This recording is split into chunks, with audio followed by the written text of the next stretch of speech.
হ্যাঁ বাবা, আমি চাকরিটা ছেড়ে দিচ্ছি। কারণ ও বলেছে ও একটা ভালো চাকরি পেয়েছে, আমায় আর কাজ করতে হবে না। দেখ মা, নিজের পায়ে এরকম ভাবে কুড়োল মারিস না, কারণ কার পরিস্থিতি কখন কিরকম হয় কেউ বলতে পারে না।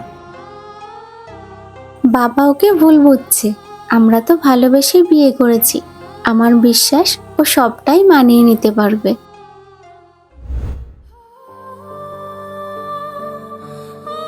সুমি, আমি অফিস বেরোলাম।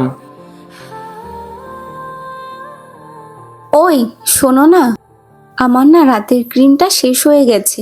তুমি অফিস থেকে আসার সময় আমার ক্রিমটা একটু এনে দেবে? দেখো, দিনকে দিন তোমার আবদারগুলো একটু বেশিই বেড়ে চলেছে না?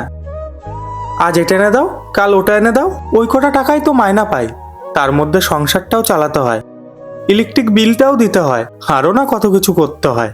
আর এর মধ্যে তোমার যত রাজ্যের বাহানা। আর হ্যাঁ, আর একটা কথা ভালো করে শুনে নাও, তোমার ওই আবদার আমি আর পূরণ করতে পারবো না।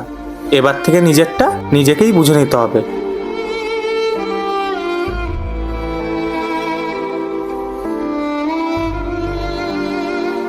বাবা, সেদিন তুমি কথাগুলো ঠিকই বলেছিলে, আমিই ভুল ছিলাম। আজ তোমার কথাগুলোই সত্যি হয়ে গেল।